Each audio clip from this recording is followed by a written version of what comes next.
Hello there everyone with the brand new Sony Xperia Z5 and my tips and trips guide, or not trips of course, but my tips and tips guide, so you guys know what to do with this smartphone at best. And we have a lot of features that are cancelled from the last Sony Xperia, like for example we don't have a simple home anymore, we can't rotate the screen anymore on the home screen. Under home settings they completely cancel that feature, and a lot of other things are now changed here on the Z5. Some are better, some are worse. You have to decide for yourself and see what the software version 32 here in Android 5.1.1 does for your smartphone. So of course the Z5 has a fingerprint reader. Make sure to turn that on. And also I love double tap, so that's also something that you can definitely enable in the software, and I will show you where in just a second. So let me just unlock it by putting my finger here, and you may be able to see also I have a different lock watch or clock here than on my lock screen. You can also change that, but that's actually nothing new, but I will definitely show you where. We can actually even start with that. Just go to here settings, and then if you scroll a little bit further down, you will see display, and you don't have a personalization menu anymore per se. Display and personalization are now in one, so you just hit the display here, and then we have your clocks, and here you can change your clock type that you want. So for example, you want just a regular digital clock, then you can set that up, and if I lock and unlock my smartphone, you will see this is now changed. Let me unlock it again, here with my fingerprint. And if you're already here on display, I can show you some other stuff also, like for example, I love to change the system icons. For example, I definitely don't need to know that I have an alarm every day set. I can turn that off. Of course, you won't see that right now. What I can also turn off is that I don't want to see the battery percentage. Actually, that doesn't make much sense since the icon stays the same size. But what I can turn off is I don't want to see the Wi-Fi, I don't want to see the time, Bluetooth, location, and you can just turn everything off, and then your system icon space up on top will be almost empty, which is quite interesting to see, because otherwise, as you can see how cluttered it gets.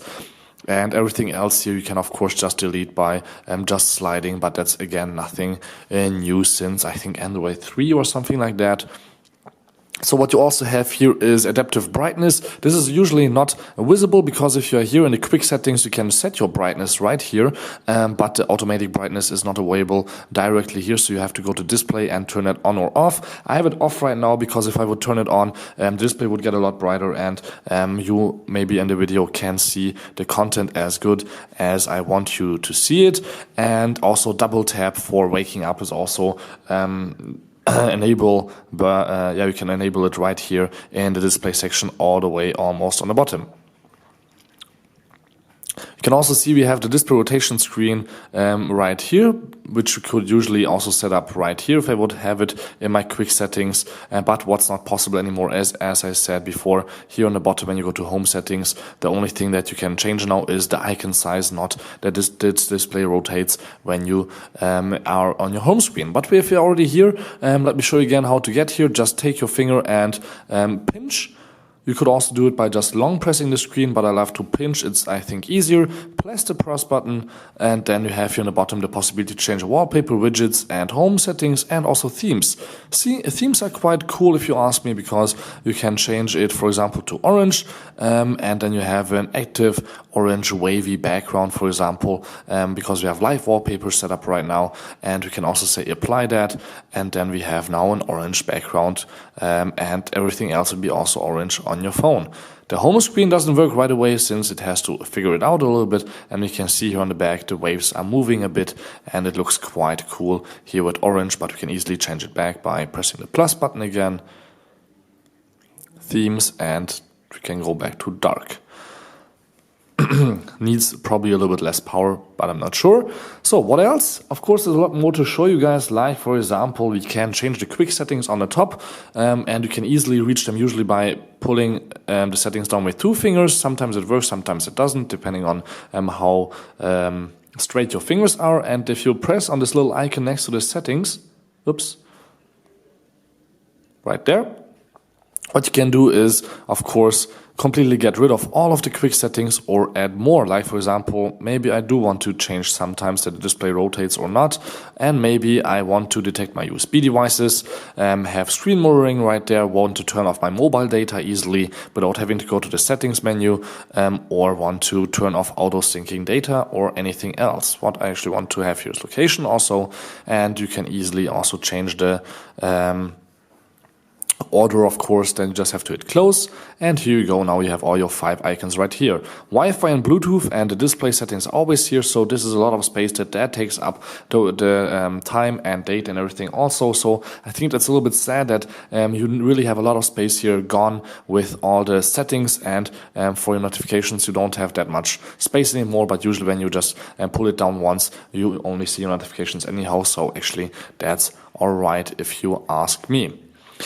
This will probably change once you switch to Marshmallow. The latest update will come out probably in a few months with Sony and the Z5 series, I hope at least, and then we will see a few new things, and maybe I will shoot another tips and tricks video to show you more new things in Marshmallow. To get things in order, of course, not only the quick settings are important, but for example also the apps. So one thing that Sony changed also again here is you don't have your extra menu here on the left anymore that you can reach by sliding to the left on the first page, but you still only have the possibility to go to the end, and it doesn't start at the beginning anymore, which is a little bit stupid. But what you have is that here on the bottom you have these 3 little dots, and if there would be more pages, 4, 5, 6, 7, 8, or how many ever apps you want to download, it's easy to get from one to the last by just dragging your finger here on these 3 icons on the bottom to the left or right. You can see that's a lot easier to move than just doing this.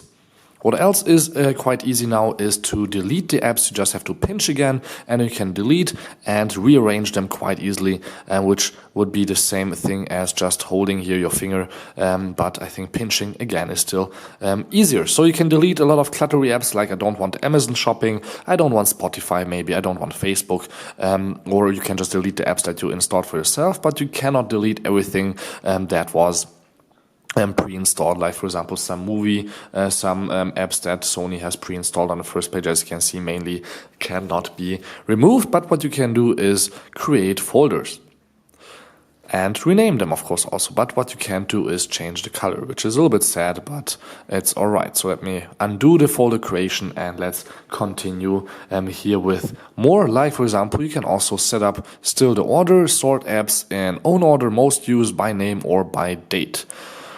And what you also were able to see here is that we can change the home settings also from the same spot, which I have shown you before.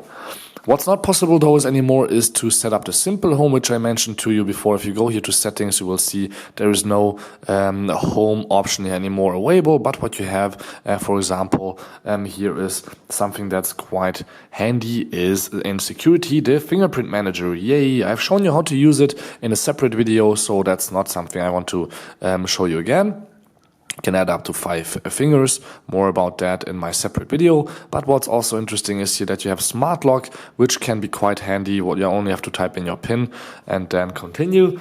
And then you can, for example, say you want trusted voices for the Google app, for OK Google, for example, and that the phone only listens to you and not to other people in the room that maybe want to talk to your phone. It also works with trusted places, so the phone should only work in certain GPS locations, like for example where I am right now.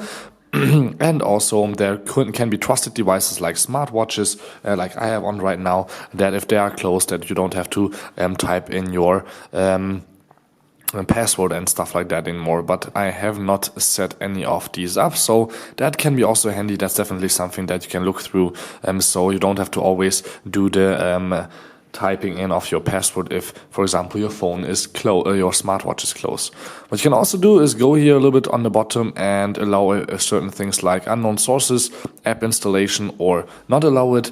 This is good against viruses, but not always. I like to install other stuff that is maybe not allowed by Google.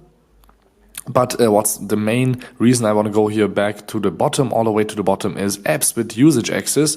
So you can see here, or you can set up which apps get access to certain things.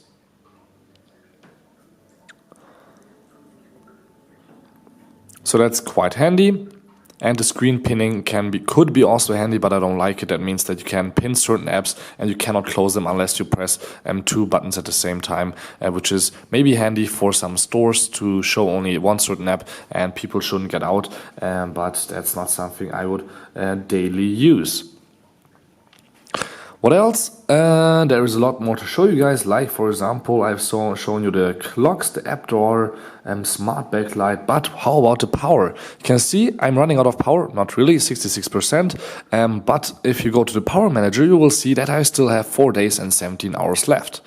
If I use it the way I'm using it right now, but what if I want more? I can say, for example, let's see first what needs power. My screen needs mainly power, my Wi-Fi and the idle mode and a little bit of gaming, but that not too much. So what I can do is check out actually here in my low battery mode that when the battery should drop under maybe 30%, I want to still go for another 1 or 2 days maybe on a hike and I don't have an external charger with me.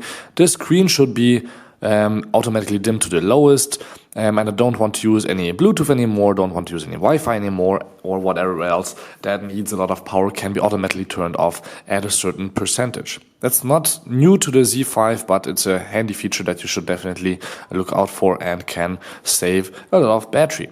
What also can save a lot of battery is of course stamina mode and ultra stamina mode, where you can turn on and off certain features and actually also send certain apps to standby so they are not used anymore when you have this mode turned on. So you can shut down completely messenger apps, gaming apps that should not just download their updates or anything like that in the background, and you can just set up here certain things. In ultra stamina mode you can set up even more.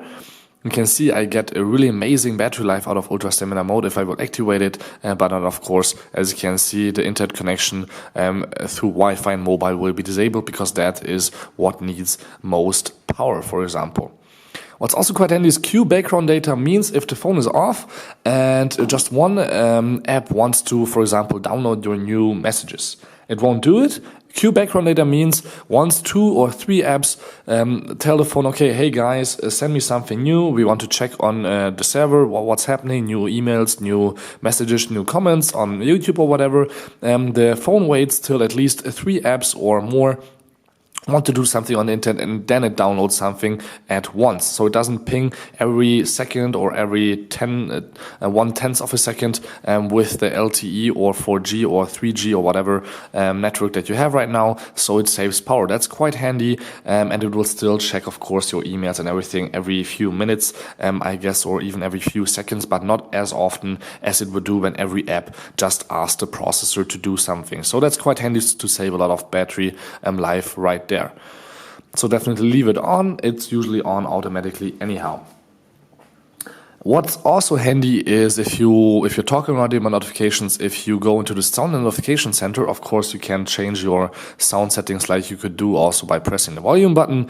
But what's more interesting is if you go a little bit here further down, you will have your app notifications, which can completely turn off for certain apps. Like for example, I don't want my YouTube notifications anymore, or I don't want touch block or phone notifications or whatever else, and you can select also from different other apps that they should just not disturb you anymore, like the account manager by Sony and so on. So you can set all these up, and there's quite a few that you can set up here because there's always a lot of apps pre-installed. Sadly, all the background things that happen on the phone, also like the proxy handler and the print spooler, are listed here that you have usually no clue what they do, and so the list is getting quite long. So I would recommend only going through the downloaded section, which is not the shortest one, but probably the one where you will want to change your notification things. And also if you have the style cover, there's more that you can set up here. But yeah, there's also a few other things that you can set up here. Just read through them, and there is quite a lot of interesting stuff that you can do with your phone in terms of not getting annoying messages all the time, like I'm doing right now, for example, on my smartwatches. What else? Disturbing other people can also be fun, and it's more fun if they don't know who is calling. So what you can do, then you can see it already here. I pre-typed it, just hit the hashtag 31 hashtag, and then if you type a number 505 whatever, then you can call somebody anonymously without them knowing that you are calling. So you are not showing your number. No caller ID on the other side, which can be quite handy. For example, if your girlfriend is mad at you or anything else, this is quite handy. What's also handy is to know if your phone is working right. So if you have problems, for example, with the fingerprint reader and you want to check if it's really working, you can do that when you go all the way to the end. In About Phone, there is a little place called Diagnostics.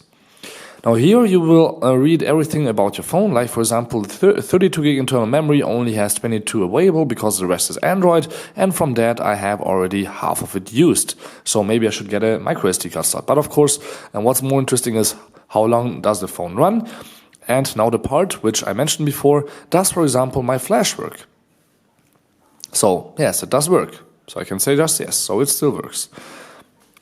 Then we can also check if the speaker works, we can check if the vibration works, we can check if the buttons work, and we can also check if the fingerprint sensor works, as I mentioned before, the light sensor, ear proximity sensor, and for example also the gyroscope. The gyroscope is quite cool to test because there's a little game here where I have to move the ball through this maze here, but you can see the gyroscope works probably quite fine, and we can just move here everything the way we want. And so this is also quite a little fun that you can do, and in fact you can also read again everything that you want about your phone, like how much RAM is used and so on and so on. Yada, yada, yada. A more handy thing for your phone to do is, of course, since it's waterproof, let's shoot pictures underwater. Check out my tip, don't use it in salty water. Salty water will not be good for your phone, for any phone, because IP68 and IP65 does not allow you to use it in salty water. They only test it in sweet water.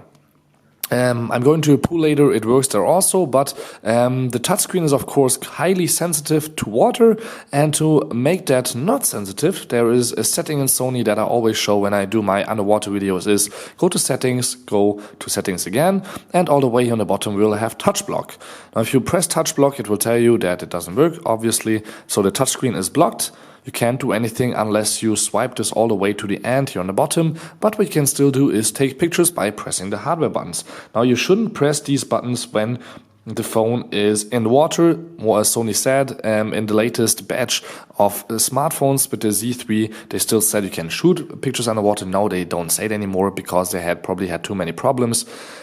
Press the button before you go underwater for a video, for example, and then you can just do a screenshot later of the 4K video, because that should be enough. And definitely don't press these underwater, but touch block can be nice if you're in the shower and just want to listen to music. This works quite nice as a protection, so the touchscreen doesn't do crazy things like open up other apps, write something to somebody, and so on and so on.